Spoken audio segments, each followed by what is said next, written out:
ఎన్టీఆర్ అంటేనే ఎన్ అంటే nationality, tea అంటే తెలుగు, ఆర్ అంటే రసస్ఫూర్తి. ఈ మూడు కలిపిన మహానుభావుడు ఎన్టీఆర్. ఒక జాతీయవాదం ఎట్టి పరిస్థితుల్లోనూ భారతీయులలో విభజనకి విభేదాలకి ఆ పెద్ద మనిషి ప్రాణం పోయే వరకు అంగీకరించలేదు. దైవభక్తి ఆయనకి ఎంత ఉందో దేశభక్తి అంతకంటే ఎక్కువగా ఉంది ఆయనకి.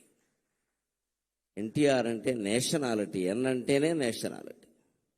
రెండవది తెలుగు. ఆయన ప్రాణం ఇచ్చాడు తెలుగు కోసం. నిజంగా నటుడుగా ఉన్నప్పుడు అంతే, నాయకుడుగా ఉన్నప్పుడు అంతే. పెట్టిన ప్రతి పథకానికి ముందు తన పేరు గాని, తండ్రి పేరు గాని, కొడుకు పేరు గాని ఏమీ పెట్టుకోవాలా. తెలుగు తెలుగు తెలుగు తెలుగు. తరువాత ఎవ్వరు ఆ పథకాన్ని కొనసాగించినా ఎటువంటి ఇబ్బంది లేకుండా తెలుగు జాతి అంతా పరవశించే విధంగా ప్రతి పథకానికి తెలుగు అని పేరు పెట్టాడు ఆయన. ఎవ్వరూ దాన్ని మార్చవలసిన అవసరం లేదు, ఆలోచనే రాదు. అంత భక్తి, అంత ప్రేమ తెలుగు అంటే ఆయనకి. ఇక మూడవది రసస్ఫూర్తి. ఇది చాలామందికి తెలియదు. అందరూ నటులు కాలేరు, అందరూ కవులు కాలేరు, పండితులందరూ వక్తలు కాలేరు, పండితులందరూ అవధానులు కాలేరు. రకరకాలు, కొందరు అవుతారు, కొందరు అవ్వరు. కారణం రసస్ఫూర్తి తెలియకపోవడం. నేను ఇన్ని పుస్తకాలు చదివాను అంటే ఉపయోగం ఏం లేదు. నువ్వు దాన్ని జనంలోకి పంపడానికి ఏ టెక్నిక్, ఏ సాంకేతికత, ఏ నైపుణ్యం అవలంబించావు అన్నది ఎన్టీఆర్ సినిమాలు చూస్తే చాలు మనకు అర్థమైపోతుంది ఖచ్చితంగా. అద్వితీయమైన సంభాషణలు. మామూలుగా ఇప్పటి నటులెవరూ పలకలేరు. బహుశా అసలు వెనకాల ఉంటే తప్ప. నవఖండ భూమండలాధిప మకుట తట ఘటిత మణిగణ నీరాజిత నిజపాద పంకేరుగుండనే అన్నాలంటే ఇప్పటి వాళ్ళకి వారం రోజులు కావాలి, తర్వాత ఉపవాసం కూడా వస్తుంది. రాసిన వాడు చావాలి, డైరెక్టరు చావాలి, వీడికి రాదు ఇది. ఈ లోపు ఏమన్నా పిలిపించాలి. ఇటువంటి సంభాషణలు పేజీల కొద్దీ ఉండే వాటిని ఆ మహానుభావుడు ఒక్కసారి చూసి, నేను చెబుతా, మీరు అక్కడ కూర్చోండి, కాస్త టీ తాగండి అని చెప్పి ఆయన టీ తాగేలోగా ఈయన కంఠస్థం చేసి మొత్తం చెప్పేసేవాడండి. అది ఎన్టీఆర్ అంటే, అది ఎన్టీఆర్ అంటే. ఆ రసస్ఫూర్తి. నీకు విద్య తెలియగానే ఉపయోగం లేదు. ఇవాళ యువతరం ప్రత్యేకంగా నేర్చుకోవాలి. నేను బీటెక్ చదివా, ఎంటెక్ చదివా, ఏదో చేశాను కాదు. నీ విద్యని జనంలోకి పంపించే విధానం నీకు తెలియాలంటే ఎన్టీఆర్ నటించిన ఒక్క సినిమా చూసినా నీకు ఉద్యోగం వస్తుంది. ఖచ్చితంగా నీకు ఉద్యోగం వస్తుంది. ఒక ఇంటర్వ్యూలో ఎలా మాట్లాడాలి, ఒక ప్రజాసభలో ఎలా మాట్లాడాలి, మైకు ముందుంటే ఎలా మాట్లాడాలి, మైక్ ఏమీ లేకపోతే ఇంట్లో తలుపేసి అర్ధాంగితో మాట్లాడితే ఎలా మాట్లాడాలి, దేనికి దానికి తేడాలు ఉంటాయి. అవన్నీ ఎన్టీఆర్ సినిమా చూస్తే తెలుస్తాయి ఎంత ఆశ్చర్యకరంగా ఉంటుందో. అది రసస్ఫూర్తి. రాముడు కృష్ణుడు వేయడానికి ఆయనకంటే ముందు లేరా, ఆయనకంటే తరువాత లేరా, కానీ ఆ పాత్రలని జనంలో ముద్ర పడిపోయేలా చేయగలిగాడు అంటే రామునిలో ఉండే రసస్ఫూర్తిని, కృష్ణునిలో ఉండే రసస్ఫూర్తిని, ప్రతినాయక పాత్రల్లో ఉండే కూడా రసస్ఫూర్తిని జనానికి అందించగలిగిన ఏకైక నటుడు ఎన్టీఆర్. ఏకైక నటుడు ఎన్టీఆర్. ఆయన దేశభక్తి గుండెల్లో ఆయన నిండా ఉండబట్టే ఆయనకి దొరికిన మొట్టమొదటి చిత్ర అవకాశం పేరు మన దేశం. మన దేశం. ఎంత ఆశ్చర్యం. ఎవరినైనా మీరు నటించిన మొదటి సినిమా చెప్పండి అంటే మట్టి కొండ అని చెబుతాడు ఎవడో ఒకడు. అంతకంటే ఉంటుంది. ఆయనకి ఆ ఛాన్స్ రావడమే గొప్ప. కాబట్టి ఆయన అంతరాత్మ ఎంతగా దేశం గురించి ఘోషించింది అంటే ఆయనకి మొట్టమొదటి పోలీస్ అధికారిగా అవకాశం వచ్చిన సినిమా కూడా మన దేశమే. నువ్వు దేశం కోసం పుట్టావు, నువ్వు దేశం కోసం పుట్టావు అని వారి తల్లిదండ్రులు వారిని ఆదేశించినట్టుగా వారికి మన దేశం అనే సినిమాలో మొట్టమొదటి అవకాశం వచ్చింది. ఏ పాత్ర వచ్చినా ఇది హీరో పాత్ర, జీరో పాత్ర, ఇంకోట, దీని ప్రాధాన్యం ఏమిటి అని ఆలోచించకుండా తన పాత్రకి న్యాయం చేసిన వ్యక్తి ఎన్టీఆర్ అంటే ఖచ్చితంగా. ఈ పాత్ర నాకు వచ్చింది చాలు, దీనికి నేను న్యాయం చేస్తే మిగిలినవన్నీ అవే వస్తాయి, తరుముకుంటూ వస్తాయి, వెతుక్కుంటూ వస్తాయి. నా రత్నం అన్విష్యతి మృగ్యతే హితత్ అంటాడు కాళిదాసు కుమార సంభవంలో. రత్నాన్ని వెతుక్కుంటూ జనం వస్తారు కానీ జనాన్ని వెతుక్కుంటూ రత్నం వెళ్ళదండి. సినీ రంగంలో నటరత్నాన్ని వెతుక్కుంటూ సినిమాలు వచ్చాయి, సినిమాలను ఆయన వెతుక్కుంటూ వెళ్ళలేదు. ఇవాళ యువతరం యువతరం ఎన్టీఆర్ నుంచి నేర్చుకోవలసింది. ఉద్యోగ అవకాశాలు మిమ్మల్ని వెతుక్కుంటూ రావాలి, మీరు వాటిని వెతుక్కుంటూ వెళ్ళడం ఏంటండి? యధవ కర్మ అంటారు దీన్ని. నీ దగ్గర ప్రతిభ ఉంటే నీ దగ్గరికి ఉద్యోగం వస్తుంది ఖచ్చితంగా. ఇప్పటికి మీరు ఇండియన్ ఎక్స్ప్రెస్ పేపర్ చూస్తే బుధవారం నాడు ప్రత్యేక ప్రకటనలు ఉంటాయి, మామూలు ఉండవు. ఉద్యోగం కావాలి, నిరుద్యోగులు కావాలి, ఉద్యోగస్తులు రండి అనే ప్రకటనలు ఉండవు. ఇండియన్ ఎక్స్ప్రెస్ బుధవారం పేపర్లో ప్రత్యేకంగా ఎలా ఉంటుంది అంటే, మేము రిటైర్ అయ్యాం, లేకపోతే మధ్యలో ఉద్యోగాలు మానేసాం, మాకు ఇప్పుడు ఉద్యోగం కావాలి, మాకు ఉద్యోగం ఇవ్వగలిగిన వాడు రండి అని వేస్తాడు ప్రకటన. వాడి దగ్గరికి వచ్చి కాళ్ళ దగ్గరికి వస్తారు, మా సంస్థలోకి రండి, మా సంస్థలోకి రండి అని. అది ప్రతిభ. ఆ స్థితి మళ్ళీ సంపాదించుకోగలగాలి ఖచ్చితంగా. మాకు ఉద్యోగం కావాలి, ఇవ్వగలిగిన వాడు రండి, మా ప్రొఫైల్ ఇది, నేను ఇంత జీతంతో ఉన్నా, ఇప్పుడు ఎందుకో బయట తిరుగుతున్నా, నాకు కావాలంటే వస్తారు, మీరు మాకు కావాలని. అటువంటి ప్రతిభను యువతరం సంపాదించుకోవాలంటే ఎన్టీఆర్ లాగా దైవభక్తి ఉండాలి, దేశభక్తి ఉండాలి, భాషానురక్తి ఉండాలి, అన్నిటికీ మించి రసస్ఫూర్తి ఉండాలి. అది మనం ఎన్టీఆర్ నుంచి నేర్చుకోవాలి ఖచ్చితంగా. మన దేశం అనే చిత్రంతో ఆయన రంగప్రవేశం చేశారు. అక్కడి నుంచి ఆయన నటించని పాత్ర లేదు. అన్ని రంగాలకి సంబంధించిన అన్ని పాత్రల్లోనూ నటించారు. పౌరాణిక, తత్వ, జానపద, సంఘ శ్రేష్ఠ, చారిత్రక ప్రణుతింగాంచిన పాత్రలన్నిటినీ ఔరాయంచు మెప్పించితీవు. మన దేశం అనేటువంటి పాత్రతో ఆయన సినిమా రంగంలో కాలు పెట్టారు. దేశభక్తికి నిదర్శనం అదృష్టం తరుముకుంటూ ఆయన్ని వచ్చింది. అదృష్ట దేవత, దురదృష్ట దేవత రెండూ ఎప్పుడూ తలుపు తడుతూనే ఉంటాయండి. గ్రహించాలి అందరూ కూడా.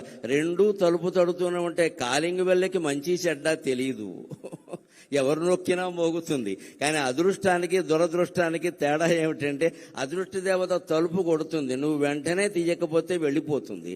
శని దేవత ఉంది, తలుపు కొట్టి అక్కడే జుట్టు విరబోసుకుని నూనె రాసుకోకుండా కూర్చుంటుంది. నువ్వు తీసే వరకు కూర్చుంటుంది. అర్ధరాత్రి తీస్తే అర్ధరాత్రి వస్తుంది ఖచ్చితంగా. ఎందుకంటే నేను పట్టుకోవాలని దానికి ఆసక్తి. గ్రహించుకోవాలి. అదృష్టం తలుపు తట్టినప్పుడే మనం తలుపు తెరవాలి ఖచ్చితంగా. అవకాశాలు ఎలా ఉంటాయంటే, యువతరం కోసం ఓ మాట చెబుతా. అవకాశాలు ఏసీ తలుపులు లాంటివి, మన వెనకాలే మూసుకుపోతూ ఉంటాయి. జాగ్రత్త పడాలి.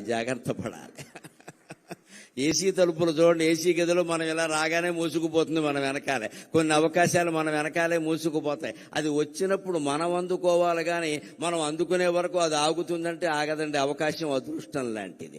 ఆయన నిరంతర కృషి, నిరంతర గ్రంథ పఠనం ముఖ్యంగా చాలా మందికి తెలుసో తెలియదు, ఆయన విశ్వనాథ సత్యనారాయణ గారి శిష్యుడు. మా గురువు గారిని ఎంతో గౌరవంగా చెప్పుకునేవారు. ఎస్ఆర్ఆర్ అని సివిఆర్ కాలేజీలో చదువుకున్నారు ఆయన. ఆ గురువు నుంచి ఆత్మాభిమానాన్ని, పాండిత్యాన్ని రెండూ గ్రహించాడు కాబట్టి ఆయన రారాజులా వెలిగాడు. ఆయన మన దేశమున పాదమోని నట పద్మశ్రీ పురస్కారియై. నటనలో ఆయన పద్మశ్రీ పురస్కారాన్ని పొందారు. బహుశా రాజకీయాల్లో ప్రవేశించకుండా ఉంటే భారతరత్న 20 ఏళ్ల క్రితం వచ్చుండేది ఆయనకి, అనుమానం ఏమీ లేదు అందులో.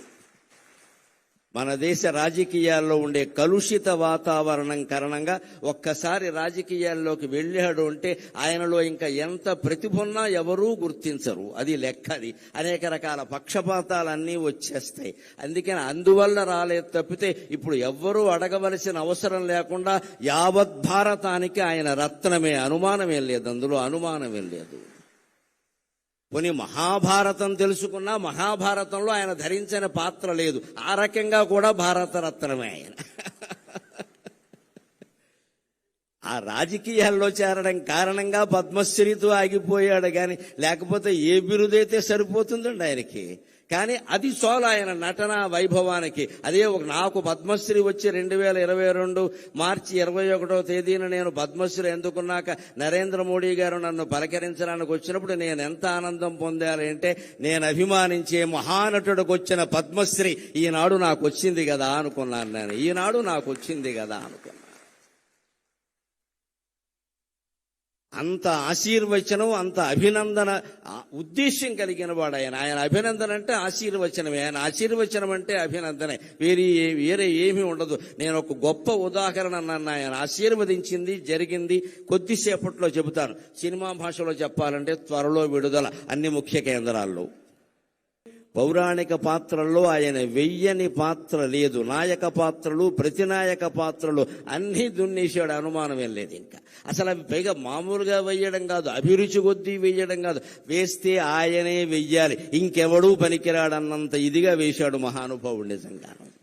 ఇందాక వేద పండితులు అటు ఇటు నుంచుని వేదం చదివారు, గమనించండి. రావిపాటి సత్యనారాయణ గారికి వచ్చిన పుణ్యప్రదమైన ఆలోచనకి నేను చేతులెత్తి నమస్కారం చేస్తున్నాను వారికి. అక్కడ సరిగ్గా శ్రీకృష్ణుడి యొక్క చిత్రం పెట్టారు. రామారావు గారు శ్రీకృష్ణ పాత్ర ధరించింది, ఇలా చక్రం ధరించి ఉన్నది పెట్టారు. నిజంగా వేదం చదువుతూ ఉంటే ఉండవలసిన చిత్రం అదే నిజంగా. సరిగ్గా వేదం చదువుతుంటే అటు సగం మంది ఇటు సగం మంది నిలబడ్డారు చూడండి ఖచ్చితంగా. అది ఏమిటంటే లలితా సహస్రంలో చెబుతారు కదా, ద్విజపంక్తి ద్వయోజ్వల ద్విజపంక్తి ద్వయోజ్వల అంటారు. అమ్మవారి యొక్క పళ్ళ వరస 32 పళ్ళు ఏమిటంటే కింద 16 పైన 16 కదా.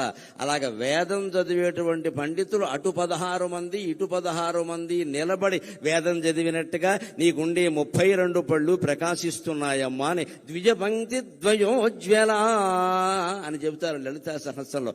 అంతటి దృశ్యాన్ని వేళ పద్మశ్రీ ఎన్టీఆర్ కల్చరల్ అసోసియేషన్ వారు సత్యనారాయణ గారి నాయకత్వంలో మనకు ఎలా చూపించారు అంటే, ఎన్టీఆర్ శ్రీకృష్ణుడిగా కనిపించేలా చేసి అటు ఇటు ద్విజపంక్తి ద్వయోజ్వల అనేటువంటి దృశ్యాన్ని మనకి సాక్షాత్కరింపజేశారు. నిజంగా మన సంస్కృతిని నిలబెట్టుకోవాలంటే ముందు వేద పండితుల్ని పిలవాలి, వేదస్వస్తి చేయించాలి, కనీసం 5-10 నిమిషాలైనా చేయించాలి. సంప్రదాయం తెలిసిన వాడిని కాబట్టి చెబుతున్నా, ఏవైనా అశుభాలు మీ ఇంట్లో జరుగుతాయి జాతకం ప్రకారం అనేటువంటి అనుమానం మీకు ఏదన్నా ఉంటే 4 ఘనపాఠీలను పిలిపించి హాల్లో వేదస్వస్తి చెప్పించండి అమ్మా. అశుభం జరగనే జరగదు, అశుభం జరగనే జరగదు, అన్నీ శుభాలే జరుగుతాయి. వేదం అంత గొప్పది. వేళ దాంతో మనం సభని ప్రారంభించుకున్నాం. ఆ వేదానికి మూలమైన, వేదంతో ప్రారంభమైన శాస్త్రాలు, కావ్యాలు, పురాణాల్లో ఉండే పాత్రలన్నీ అవలోడనం చేసుకుని ఆ మహానుభావుడు పౌరాణిక పాత్రలను నటించాడు. తత్వవేత్తల పాత్రలు, పోతులూరి వీరబ్రహ్మేంద్ర స్వామి గారి పాత్ర ఎలా నటించాడు, నా భూతో నా భవిష్యతి, మరొకడు చెయ్యలేడు అన్నట్టుగానే నటించాడు ఆయన. గౌతమ బుద్ధుడు లాంటి పాత్రలన్నీ వేశాడు. రామకృష్ణ పరమ వివేకానందుడు లాంటి పాత్రలన్నీ వేశాడు. అలాగే ఇక జానపదం ఆయన్ని, కాంతారావు గారిని చెప్పుకున్నాకే ఎవరినైనా చెప్పుకోవాలి. ఆ రోజుల్లో మేము అభిమానులుగా ఊరేగే సందర్భాల్లో ఏ మాట వచ్చినా చెక్కడో వదలడో, కదలడో వదలడో, చెక్కడో దొరకడో, ఇదే గొడవ. అన్ని ఆయన సినిమాలే, మా భాష నిండా ఆ సినిమాలే ఖచ్చితంగా. చెక్కడు, దొరకడు, కదలడు, వదలడు, అన్ని గులీబా కావడే కథ, అన్నీ ఇంకా మొత్తం జానపద చిత్రాలు, రాజులకు సంబంధించిన చిత్రాలన్నింటిలోనూ ఆయనే మహారాజుగా, సేవకుడు దగ్గర నుంచి మహారాజు వరకు అన్ని పాత్రలు వేశారు. సంఘశ్రేష్ఠ సాంఘిక పాత్రల్లో కూడా తక్కువ తినలేదండి ఆయన. చిరంజీవులలో ఆయన పాత్ర ఎటువంటిది, నిజంగా ఆ గుడ్డివాడుగా నటించడం అనేది మరొకటికి సాధ్యమయ్యే విషయమా. ఉమ్మడి కుటుంబం, తల్లా పెళ్ళామ, కోడలు దిద్దిన కాపురం లాంటి సినిమాలు ఎటువంటివి. ఈవేళ మళ్ళీ యువతరానికి, కొత్తగా పెళ్ళైన వాళ్ళకి తల్లా పెళ్ళామ అనే సినిమా చాలా అవసరం. ఈవేళ మళ్ళీ వస్తే బాగుండు ఆ సినిమా అనిపిస్తుంది. కోడలు దిద్దిన కాపురం కూడా చాలా అవసరం. ఈవేళ కోడళ్ళు కాపురాలు దిద్దట్లేదు, కంప్యూటర్లో దిద్దుకుంటున్నారు కూర్చొని ఇక్కడ. అందుకని కోడలు దిద్ది, ఇవాళ ఉమ్మడి కుటుంబాలు లేవు, అన్ని మడి కుటుంబాలు, దడి కుటుంబాలు, విడి కుటుంబాలే. అసలు కుటుంబం ఎక్కడుంది, పోయింది, టొంబం మిగిలింది ఇక్కడ. ఇప్పుడు అర్ధాంగులు తక్కువ, ఆర్డర్ పెట్టేవాళ్ళు ఎక్కువ. నమశివాయ నమశివాయ. అర్ధాంగం ఎందుకంటే ఆర్డర్ పెట్టడానికి, నేను ఆర్డర్ పెట్టుకుంటా, నీకేమో ఆర్డర్ పెట్టమంటా అంతే. మీకు ఇంకా గుంటూరులో కాపురాలు ఏమైనా ఉన్నాయేమో కానీ మాకు హైదరాబాద్లో కాపురాలు లేవు. హైదరాబాద్లో కాపురం చేస్తున్న దంపతులు కాదు, స్విగ్గీ జొమాటో, అది వాళ్లే కాపురం చేస్తారు. స్విగ్గీ భార్య, జొమాటో భర్త, ఇందులో వీళ్ళకి 2 పిల్లలు ఉంటారు. ఒకళ్ళు పొటాటో, ఒకళ్ళు టొమాటో. మగపిల్లలు కాస్త గట్టిగా ఉంటారు కాబట్టి పొటాటో, ఆడపిల్లలు మెత్తగా ఉంటారు కాబట్టి టొమాటో అంతే. స్విగ్గీ జొమాటోలు కాపురం చేస్తున్నాయి కానీ పిల్లలు ఎవరు కాపురాలు చేయట్లేదండి. హైదరాబాద్లో ప్రతిరోజు ఆర్డర్ పెట్టడమే. ఆర్డర్ పెట్టడానికి పెళ్ళి ఎందుకండి? పని లేక కంప్యూటర్ ఉంటే చాలు ఇక్కడ. అలా తయారైన మన సమాజానికి ఇవాళ రామారావు గారు నటించిన ఉమ్మడి కుటుంబం, తెల్లా పెళ్ళామ, కోడలు దిద్దిన కాపురం, రైతు బిడ్డ లాంటి సినిమాలు మళ్ళీ రావాలండి. మళ్ళీ రీ రిలీజ్ కావాలండి.